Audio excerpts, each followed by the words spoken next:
Qué curioso, ¿no? Nuestra relación con las grandes potencias se me antoja como un perpetuo tango. Carnal, violenta, apasionada, contradictoria. Primero fueron los portugueses y los españoles, que codiciaron nuestro oro y nuestra plata. Después Estados Unidos, a comienzos del siglo XX, puso un ojo libidinoso sobre las rutas marítimas del Canal de Panamá. En la segunda mitad del siglo XX el comunismo quiso penetrar la región, tanto en su versión soviética, geopolítica, como en la otra, la china, más bien ideológica. Mucha gente piensa hoy que todo eso pertenece al mundo del pasado, el imperialismo que ya fue, que ya no volverá. Pero en realidad los extranjeros todavía husmean por estas tierras, solo que ahora lo hacen, como veremos pronto, de muy distinta manera.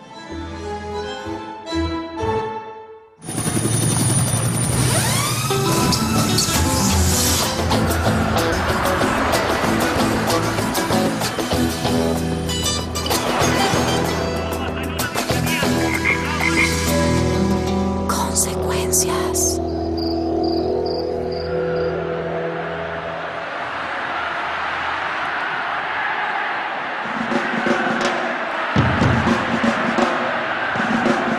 Normalmente las tribunas del José María Minel acá en Mar del Plata están abarrotadas de hinchas que festejan o repudian a los equipos que juegan el partido acá en la cancha. Pero el 4 de noviembre del 2005 las cosas sucedieron exactamente al revés.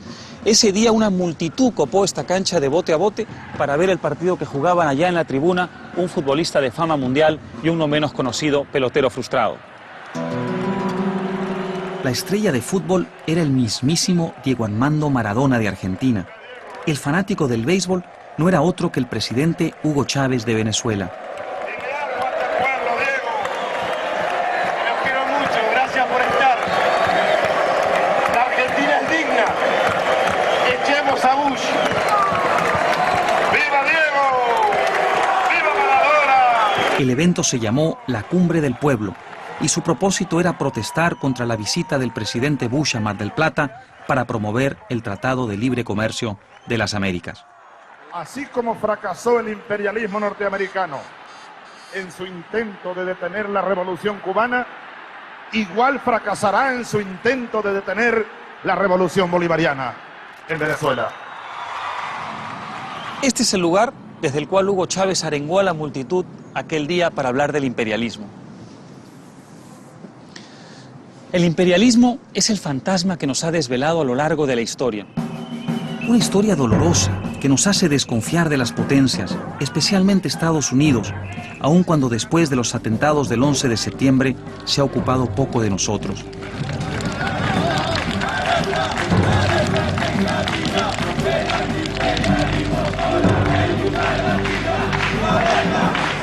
Ahora que América Latina busca su papel en el mundo, el antiimperialismo ha vuelto a rugir en muchos de nuestros países. Líderes que agitan pasiones nacionalistas contra Estados Unidos para ganar popularidad. Manifestantes que atacan tiendas de marcas internacionales o cadenas de comida rápida para mostrar su repudio a la globalización. La pregunta es, ¿por qué?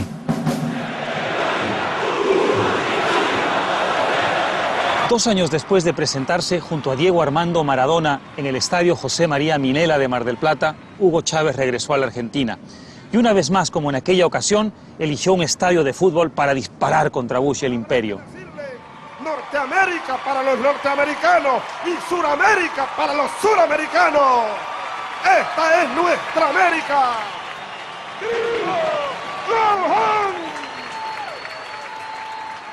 La retórica antiimperialista del presidente Chávez fue tan provocadora en este caso como la de su discurso de Mar del Plata 2 años antes, pero con dos diferencias importantes.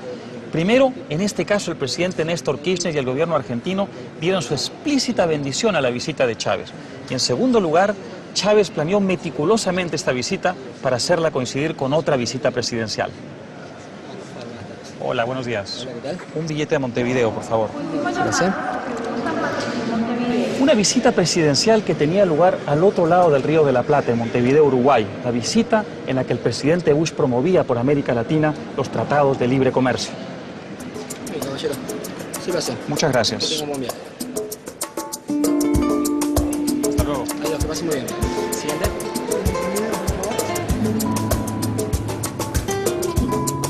Loca.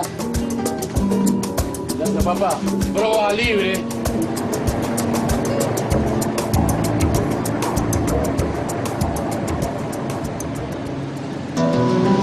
El encontronazo era inevitable. Desde este lado del Río de la Plata, Chávez propugnaba la revolución bolivariana y socialista. Desde el otro lado, allí en Uruguay, el presidente Bush y los suyos cantaban las virtudes del libre comercio como instrumento del desarrollo para América Latina.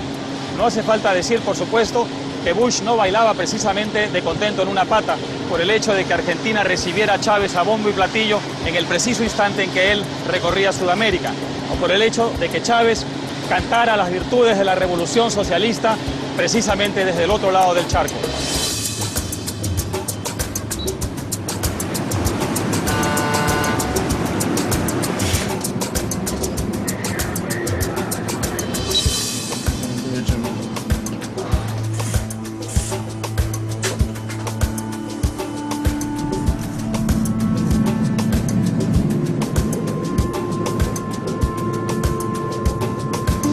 Al presidente Bush le habría dado un patatús si alguien le hubiera contado que muchos perciben a Montevideo como la cuna del antiimperialismo y el antiamericanismo.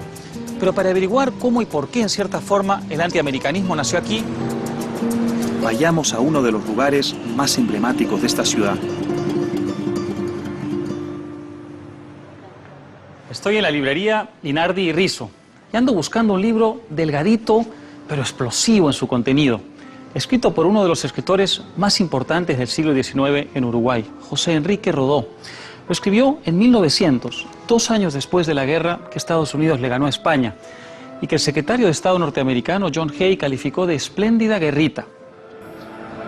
En realidad no fue una guerrita, fue una guerraza por las consecuencias cataclísmicas que tuvo, ya que signó el fin del Imperio Español y marcó el ingreso de Estados Unidos al escenario mundial como potencia global. Sus dominios se extendían ahora de Puerto Rico a las Filipinas, como los caricaturistas de la época se apresuraron a mostrar. Una vez terminada la guerra entre España y los Estados Unidos, Rodó publicó un libro que tituló Ariel, que fue, en cierta forma, el libro seminal de la literatura antiamericana o crítica de los Estados Unidos. En este libro, que fue uno de los primeros bestsellers de América Latina, Rodó definió la identidad de América Latina como algo profundamente espiritual, por oposición a la identidad de los Estados Unidos que él veía como agresivamente materialista. Y por eso llamó a romper con la nordomanía, la fascinación con las cosas del norte. Entonces, ¿qué era lo que acusaba de los Estados Unidos? Él decía que era una sociedad utilitaria, materialista, donde los bienes justamente del espíritu que defendía como propios del continente latinoamericano eran desperdiciados, no eran tenidos en cuenta y se abarataban.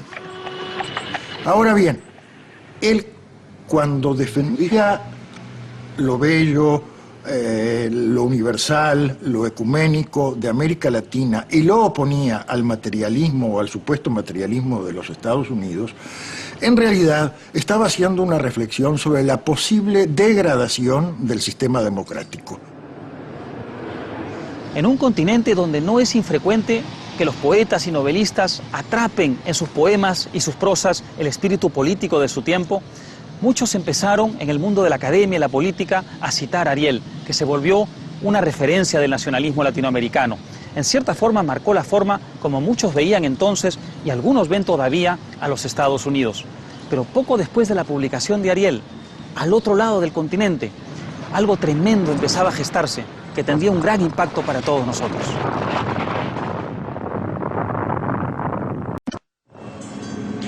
Pocos países han sido marcados por el imperialismo y el antiimperialismo por su relación tortuosa de amor-odio con los Estados Unidos, tanto como Panamá. Este es el Canal de Panamá, que une al Océano Pacífico con el Atlántico y el Caribe.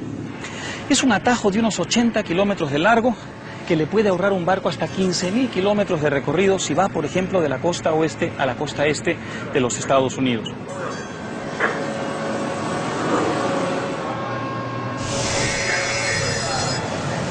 Cada año pasan por aquí unos 14.000 barcos y le generan al tesoro panameño por lo menos $1.200 millones.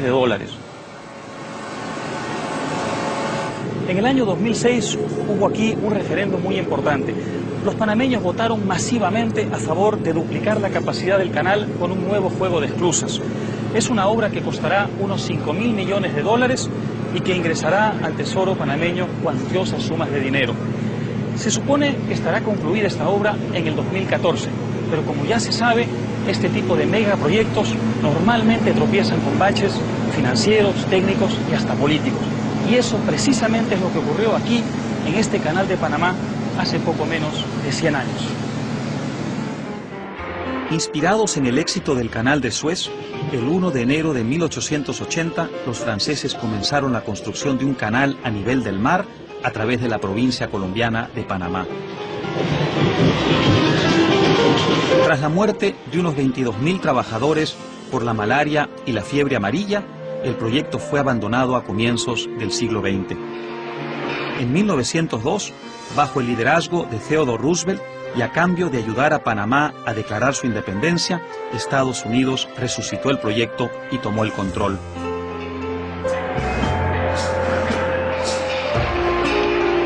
Roosevelt resumió así el propósito imperial de su gobierno. Si queremos ganar la lucha por la supremacía naval y comercial, debemos construir el canal del Istmo. El canal se inauguró el 15 de agosto de 1914 con el paso de buque de carga Ancón. Situado a caballo entre dos océanos y dos continentes, Panamá ha sido algo así como un punto focal de las complejas relaciones entre Estados Unidos y América Latina. Y nunca fue más evidente esa ambivalencia de las relaciones entre latinoamericanos y norteamericanos que en septiembre de 1977, cuando los presidentes Carter y Torrijos se dispusieron a firmar los tratados por los cuales el Canal de Panamá pasó a manos panameñas en el nuevo milenio. Torrijos había hecho de la recuperación del canal una causa nacionalista. Finalmente, cuando logró que Washington firmara los tratados devolviendo el canal a Panamá, surgieron voces en el Congreso norteamericano que pedían no ratificarlo. Se supo luego, por documentos de la época y testimonios diversos, que Torrijos instruyó a sus subalternos para que prepararan un plan de sabotaje contra el canal si el Congreso de Estados Unidos rechazaba los tratados por las acusaciones que pesaban contra el gobierno militar por violar los derechos humanos. Como miembro del Estado Mayor de Torrijos, el general Rubén Paredes conocía ese increíble plan. Lo que Torrijos decía, hemos agotado todas las vías civilizadas. Hemos recurrido al derecho internacional, al espíritu de justicia de los pueblos y sus líderes. El capricho del Senado, si se impone, no nos queda otro camino que sabotear y pelear por el canal ya en forma de guerrillas o fuerzas beligerantes, ¿no? Y él sí se atrevía. Él sí iba a pelear. Él sí iba a estar a la cabeza en esa pelea. En Panamá, Torrijos pasó a ser un ídolo nacional por haber forzado a Washington a comprometerse a entregar el control del canal a los panameños. Los tratados Torrijos-Carter sí fueron ratificados por Estados Unidos y finalmente el sabotaje que tenían preparado los militares panameños nunca se realizó. Todo indica que uno de los encargados de ese plan fue Manuel Antonio Noriega, que era hombre de la CIA y luego se volvería antiimperialista y tristemente célebre por sus vínculos con el narcotráfico.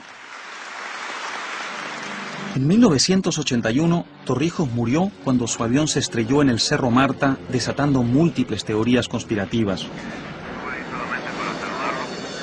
Una consecuencia de la muerte de Torrijos fue que Manuel Antonio Noriega tomó el control del aparato militar, colocando a su gente en puestos clave. Al principio tuvo relaciones cordiales con Estados Unidos. Luego del fraude electoral que cometió en los comicios de 1989, Estados Unidos empezó a ver con alarma las movidas de su antiguo aliado, que comenzó a criticar a Washington. No vamos a ir ni más allá donde no debemos ir, pero tampoco vamos a dejar de ir donde tenemos que estar. También surgieron muchas informaciones acerca de conexiones entre Noriega y el narcotráfico y gobiernos antiamericanos.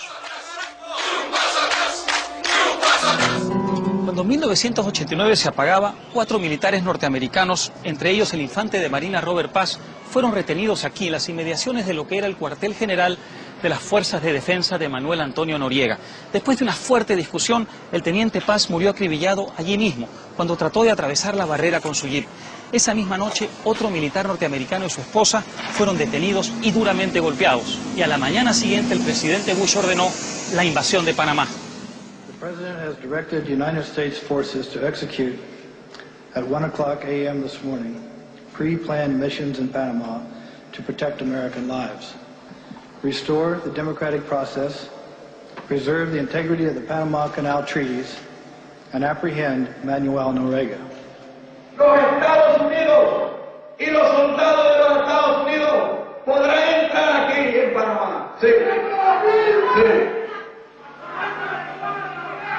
Pero las madres de los Estados Unidos reclamarán a su hijo, cantidad que sea, cantidad que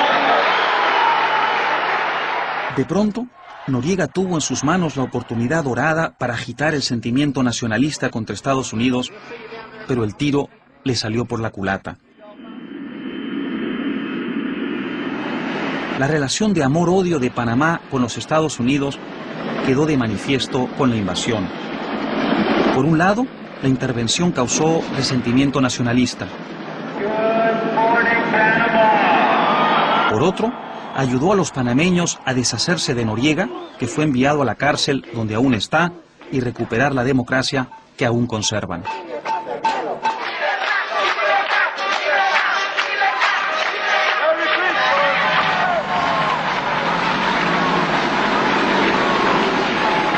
La noticia está confirmada.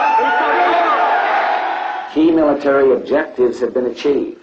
We believe that General Noriega's crimes are not political. He is a common criminal of the worst kind.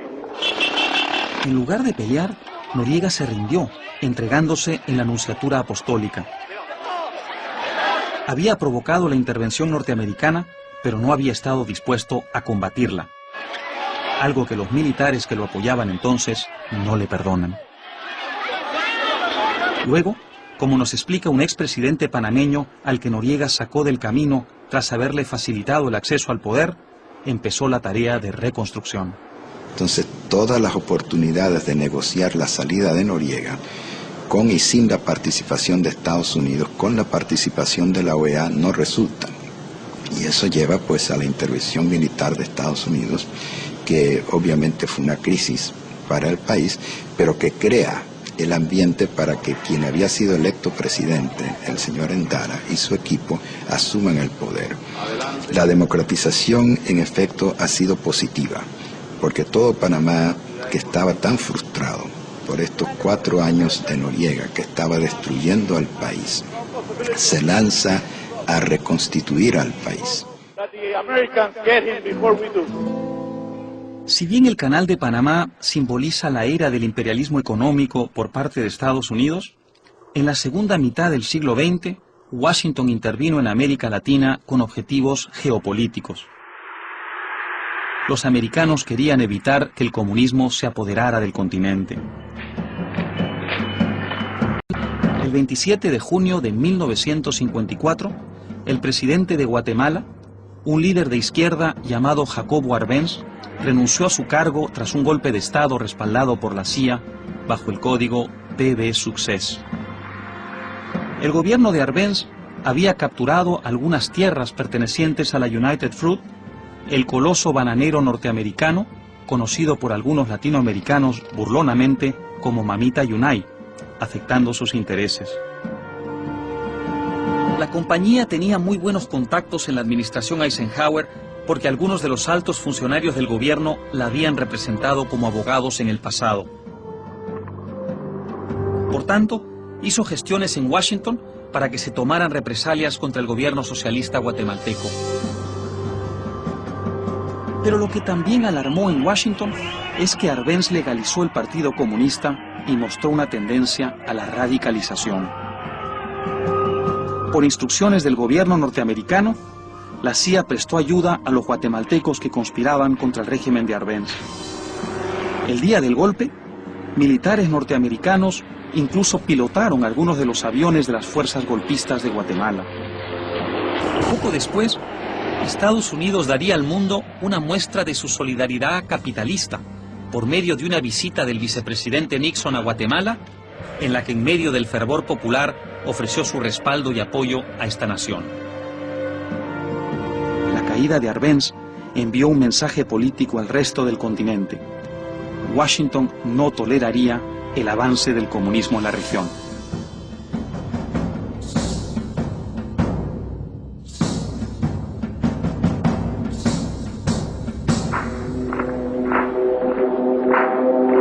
En este nuevo escenario, en el que América Latina pasó a ser un teatro de batalla de la Guerra Fría entre las democracias capitalistas y el comunismo, Panamá volvió a jugar un papel estratégico.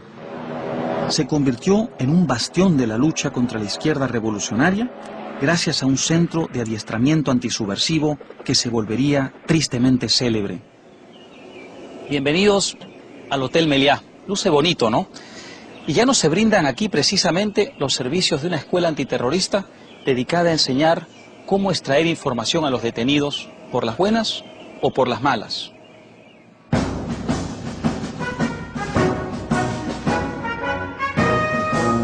Esta fue la famosa Escuela de las Américas. Arrancó en 1949 como la división de tierra del Centro de Entrenamiento Latinoamericano. Su objetivo original fue ofrecer servicios para la reconstrucción nacional, por ejemplo, mecánica o reparación de radiotransistores. Pero con el triunfo de la Revolución Cubana y el surgimiento del terrorismo guerrillero en todo el continente, pasó a ser la Escuela de las Américas, que en los años 60, 70 y 80 se convirtió en uno de los grandes centros de entrenamiento de la contrainsurgencia.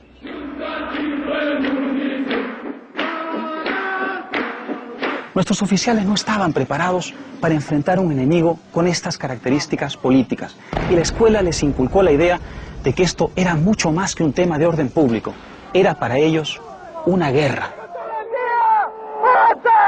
¡Párate! ¡Te están disparando! La Escuela de las Américas sí te enseñaba y te adiestraba en este tipo de guerra irregular, bueno, porque era el acontecer en el hemisferio de la guerra irregular. Entonces, más bien, la enseñanza era el control o cómo evitar ese tipo de explosiones sociales. Entonces, dentro de ese esquema, la doctrina de la escuela nos explicaba de que el habitante de Latinoamérica estaba despertando y reclamando lo suyo. En su día, muchos graduados salieron de esta academia para convertirse en importantes líderes militares y políticos en sus países. Y aunque no todos, por supuesto, se volvieron represores, algunos de ellos pasaron a la historia como atroces violadores de los derechos humanos.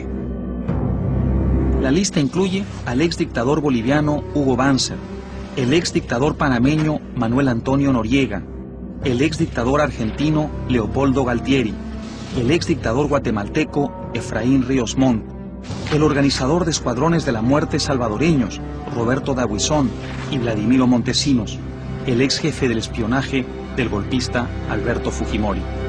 Vaya angelitos, ¿no? En 1984 la escuela se trasladó a Fort Benning, en Estados Unidos, como parte de los acuerdos del Canal. En 1996 surgieron a la luz pública unos manuales de tortura y ejecución extrajudicial, y en 2001 el Pentágono la rebautizó muy discretamente como Instituto para la Seguridad en Temas de Cooperación en el Hemisferio Occidental. Mucha gente pide hoy su clausura definitiva, pero el Pentágono dice que es un importante nexo entre los estamentos militares de Estados Unidos y de América Latina. En lo personal, creo que la prefiero como el lindo hotel que es hoy en día. Pero esa no fue la única intromisión extranjera en Latinoamérica en esos años. Había otras fuerzas en acción con propósitos imperialistas más ambiciosos. Atrás había quedado el imperialismo comercial. Estaba en pleno apogeo el imperialismo político. Mientras todo aquello sucedía en Panamá, las otras dos grandes potencias de la Guerra Fría, la Unión Soviética y China, movían sus peones por toda América Latina. Y uno de los lugares donde eso ocurría era precisamente esta fortaleza que ustedes tienen al frente. Entonces era la sede de la Embajada Soviética en Managua, Nicaragua. Ahora, por supuesto, es la sede de la Federación Rusa. La pugna entre soviéticos y chinos era por el control de los partidos comunistas en todo el mundo. Era una pugna geopolítica, táctica y hasta personal entre Mao, el líder chino, y Khrushchev, el líder soviético. Era una pugna que tenía lugar, por supuesto, en todo el planeta, pero sobre todo era ideológica. Los chinos, que eran una sociedad rural, propugnaban el comunismo campesino. Los soviéticos, el industrial y el urbano. En los años 60 creció la tensión entre los dos titanes. Pronto, la ruptura se reflejó en todo el mundo comunista. Los partidos comunistas de América Latina se dividieron entre prosoviéticos y prochinos. Una rama de la facción prochina del Perú se transformaría luego en Sendero Luminoso, la organización criminal responsable de una guerra que costaría 70.000 muertos en mi país bajo el liderazgo del profesor universitario Abimael Guzmán. La división se reflejó en Cuba también. El Che Guevara prefería negociar con los chinos porque aquellos no pedían nada a cambio de enviar armas. Fidel Castro, sin embargo, tomó partido por los soviéticos y, por supuesto, como buenos imperialistas, los soviéticos sí esperaban una retribución cubana por el apoyo a La Habana. En 1959, la victoria de Castro en Cuba y la confrontación con Estados Unidos habían creado una oportunidad dorada para que Moscú pisara fuerte en la región. La idea de una base militar permanente con misiles a solo 90 millas de los Estados Unidos resultó irresistible para los soviéticos, que por supuesto abrazaron la oportunidad con entusiasmo.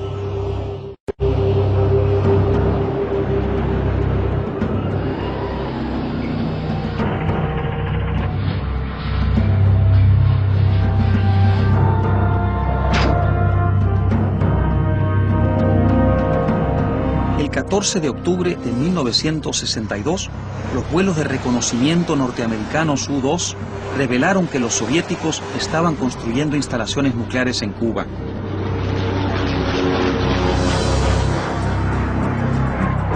Los mismos aviones espía revelaron luego que ya había misiles en la isla. Pronto se supo que se trataba de una base para misiles de alcance intermedio que podían alcanzar los Estados Unidos en cuestión de minutos. El Che Guevara y Raúl Castro habían viajado a Moscú a sellar el acuerdo. El presidente Kennedy ordenó un bloqueo naval y puso a las Fuerzas Armadas en alerta máxima. To halt this offensive buildup, a strict quarantine on all offensive military equipment under shipment to Cuba is being initiated. All ships of any kind bound for Cuba, from whatever nation or port, where they're found to contain cargoes of offensive weapons, be turned back.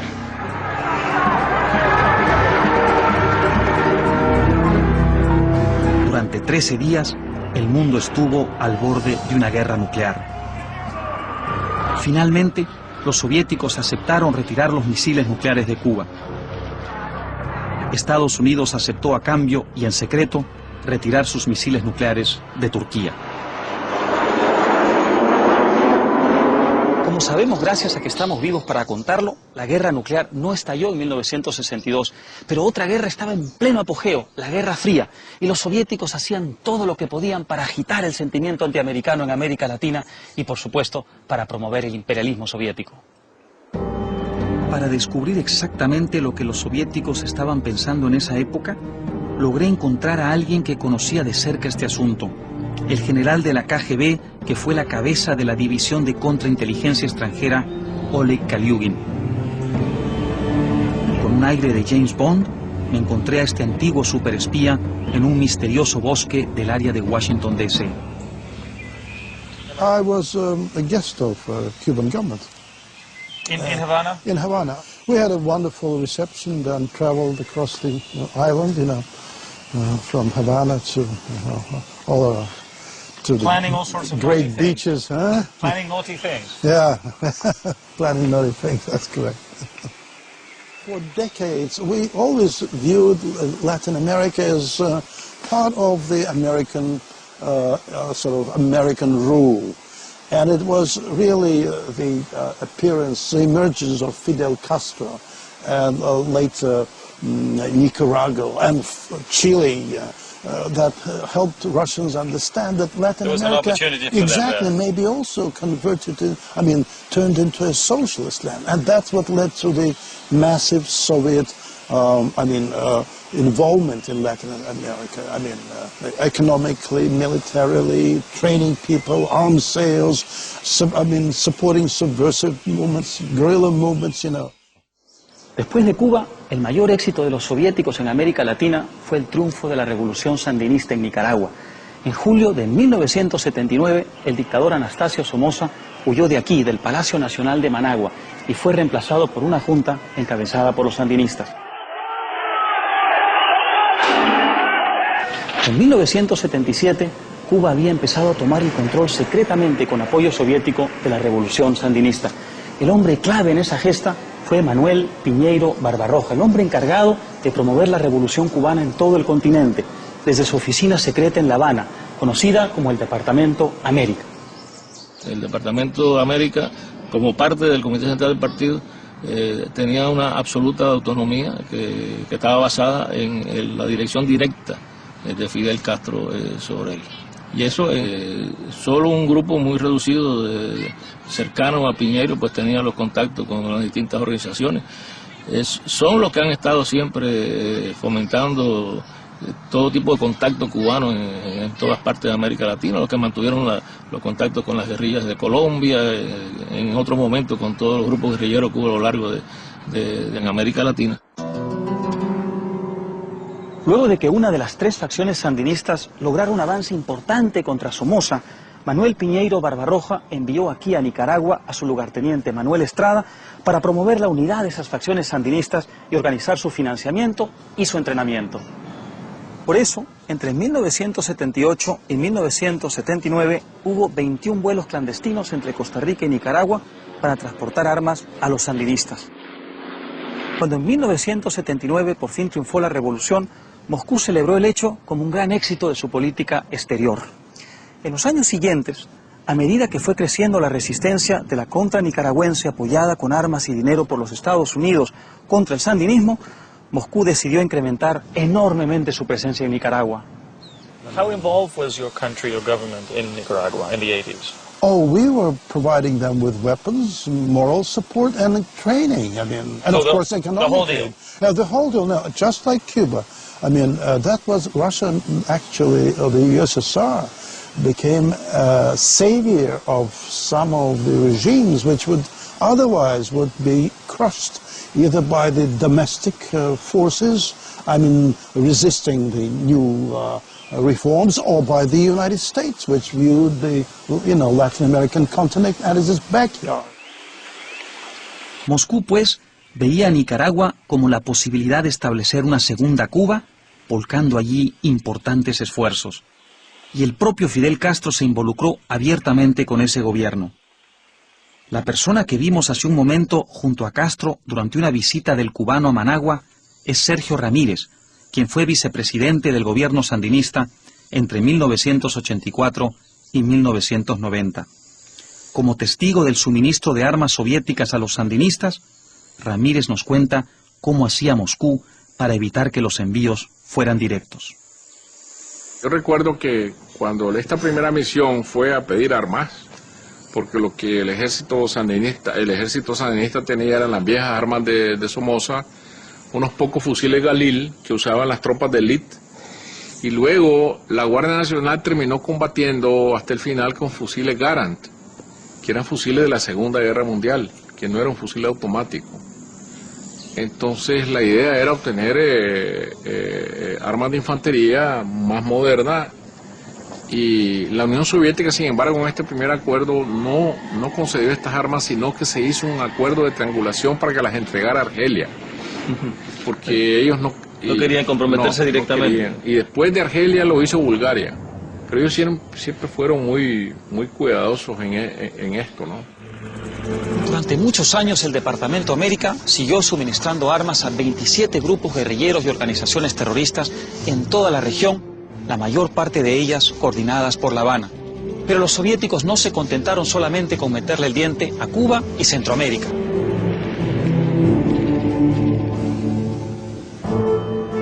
En 1969, aquí en el Perú, el dictador militar progresista Juan Velasco Alvarado abrió relaciones diplomáticas con Moscú y en 1973 empezó a comprar armas a la URSS. Por ejemplo, tanques T-55, rifles AK-47 y aviones Sukhoi. A medida que se calentó la Guerra Fría, América Latina se convirtió en el teatro de batalla de la gran confrontación entre dos superpotencias. Por un lado, en nombre de la democracia y el mercado, los Estados Unidos. Por el otro, en nombre de la gran revolución internacional, la Unión Soviética. El resto del mundo aguantó la respiración y nosotros, los latinoamericanos, nos comíamos las uñas ante el incierto pronóstico del choque entre titanes.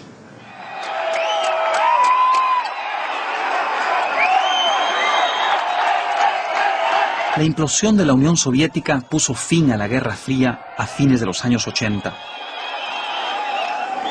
América Latina dejó de tener la importancia de antes. Para los jóvenes de hoy, es difícil creer que hace poco éramos el teatro de batalla de las grandes potencias y estábamos en el centro de las pasiones mundiales. Ahora la presencia extranjera no es ideológica ni geopolítica. Se dedica a conquistar mercados y meter goles en el partido global. Pero todavía la memoria del pasado sigue viva. Las nuevas tendencias apuntan a morder un pedazo del pastel económico mediante todo tipo de artilugios, subsidios, cuotas, tratados farragosos que poca gente lee y muy rara vez el libre comercio auténtico. Por eso algunas personas en nuestras tierras, inspiradas en el viejo robot de posiciones nacionalistas, miran con sospecha la presencia exterior en nuestras tierras. Pero averigüemos más de cerca qué quieren hoy de nosotros los americanos, los chinos y los rusos. Durante años, Estados Unidos y varios países latinoamericanos promovieron un área de libre comercio de las Américas, más conocido como el ALCA, para todo el continente. Pero en 2005, en la Cumbre de las Américas de Mar del Plata, 5 gobiernos sudamericanos se opusieron y lograron impedirlo. Entre ellos, el del venezolano Hugo Chávez y el del argentino Néstor Kirchner, como explica uno de los protagonistas de la cumbre, el exmandatario mexicano Vicente Fox, que quería hacer aprobar el ALCA. Y así es como en esa reunión precisamente yo tuve dificultades con los dos, con Chávez primordialmente, porque se agarró a bombardear el acuerdo de ALCA que ya habíamos hecho en Quebec, que habíamos firmado y comprometido todos los países, incluido Venezuela, y luego que empezó, como dije antes, a sacar las uñas Chávez y empezó a moverse hacia esta tesis totalmente obsoleta del socialismo del siglo XXI, entonces empieza a bombardear y a destrozar el acuerdo de libre comercio. Es muy desafortunado, ¿eh? Yo propuse, bueno, si este cuate no quiere, allá él, vámonos los otros 31 países a un acuerdo, porque estoy convencido de que la apertura de mercados, el comercio, nos trae buenos dividendos a los países. Fox no logró, pues, sacar adelante el ALCA. Chávez sacó provecho del sentimiento antinorteamericano visible en algunos lugares de Latinoamérica. Tras lo ocurrido en Mar del Plata, Estados Unidos dejó de lado la idea de una gran alianza hemisférica y trató de hacer alianzas con algunos gobiernos de izquierda moderada para tratar de alejarlos de la izquierda radical. Al no haber podido convencer a los latinoamericanos de crear una zona de libre comercio hemisférica, Estados Unidos optó por negociar nuevos tratados bilaterales. También por acuerdos como la alianza del etanol con Brasil para reducir la dependencia petrolera. E eu penso que essa parceria Estados Unidos e Brasil pode significar definitivamente, a partir do dia de hoje, novo momento da indústria automobilística no mundo, novo momento dos combustíveis no mundo e eu diria, possivelmente, novo momento para a humanidade. Inevitablemente, esta alianza ha provocado protestas de Hugo Chávez, que habla de una anexión colonial. En realidad, Chávez teme que América Central y el Caribe sustituyan el petróleo venezolano por el etanol brasileño. Y hablando del presidente Chávez, los rusos han firmado un acuerdo de $3.000 millones con él para venderle armas a Venezuela, que no solo incluye submarinos, cazas, helicópteros y el transporte de carga pesada, sino también la construcción de una fábrica en la provincia azucarera de Maracay para producir masivamente miles de rifles AK-47. Ante las presiones y un pretendido embargo que se nos ha querido imponer en materia técnico-militar, Rusia nos ha extendido la mano. Y también tenemos a los chinos, que están de regreso en América Latina. En 2004, el presidente Hu Jintao realizó una visita de 12 días a la región en la que ofreció $100.000 millones en inversiones y una expansión comercial sin precedentes. Las inversiones no se han materializado, pero buena parte de la bonanza exportadora latinoamericana en años recientes se ha debido a la demanda insaciable de nuestras materias primas por parte de China.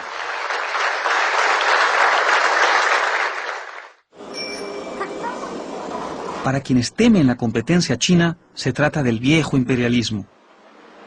Para los otros, es la oportunidad de tener un socio económico poderoso.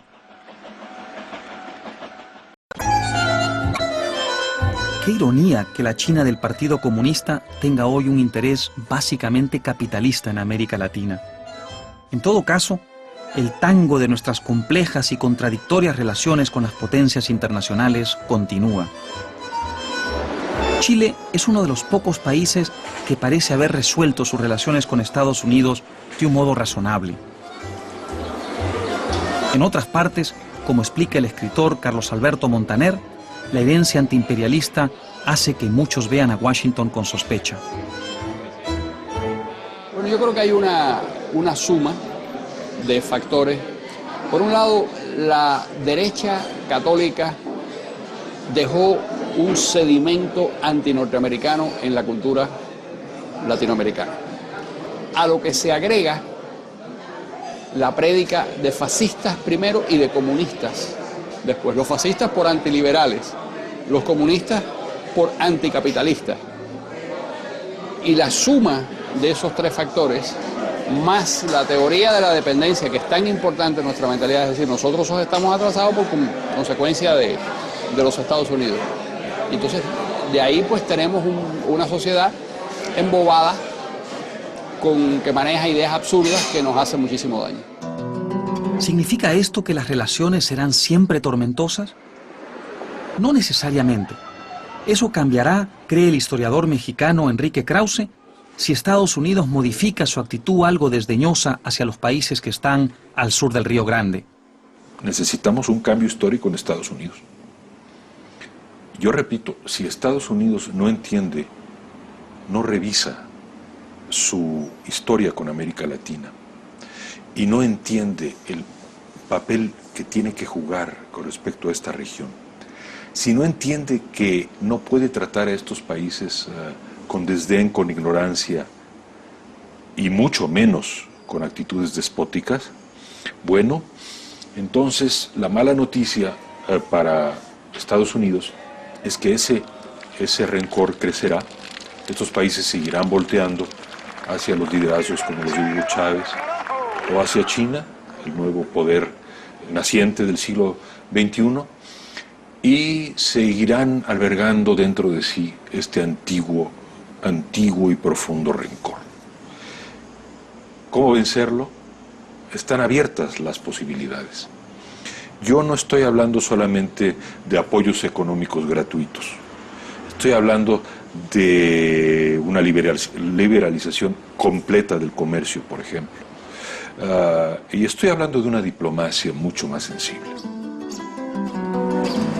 Desde luego, no toda la izquierda es antiamericana. Chile, que está gobernado por la izquierda, ha superado en su relación con Estados Unidos los traumas del pasado, estableciendo una relación mutuamente respetuosa, como lo explica el presidente Lagos. Yo lo que diría es que tenemos que aprender los latinoamericanos, todos, a relacionarnos con Estados Unidos de una manera distinta. La forma de relacionarnos que nos quedó en la retina fue la Alianza para el Progreso con el presidente Kennedy, que es un país que está desarrollado y que quiere ayudar al desarrollo de los otros. Hoy día, nuestras demandas con Estados Unidos tienen mucho más que ver con cómo somos capaces de generar condiciones para poder seguir creciendo más. Y es cierto, el que nosotros queramos mejores relaciones comerciales no significa que nuestra política exterior se subordina a intereses comerciales. Yo siempre sostuve eso. Y cuando se planteó el tema de Irak, al cual usted hacía referencia, yo le expliqué al presidente Bush, somos un país pequeño. Para nosotros el mundo multilateral es fundamental. Lo que se haga dentro del Consejo de Seguridad, sí. Fuera del Consejo de Seguridad, no. Sin embargo, en honor a los Estados Unidos y al presidente Bush, 3 meses después, se suscribió el Acuerdo de Libre Comercio con Chile.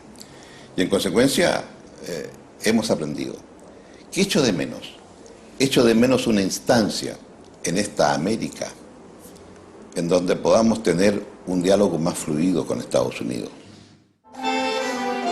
Qué sorprendente y curioso que Chile, un país relativamente pequeño en América del Sur y con una relación histórica difícil con Estados Unidos, haya encontrado por fin la fórmula para entenderse con Washington sin grandes traumas. Y el tango continúa. En última instancia, como lo han demostrado las víctimas del imperialismo en otras partes del mundo, la mejor forma de garantizar que los grandotes no tengan la tentación de mangonearnos es ser sanos y fuertes, tener economías sólidas, instituciones pujantes y tratar con el mundo de igual a igual, sin resentimientos ni complejos. Me gustaría creer que hoy Rodó pensaría lo mismo.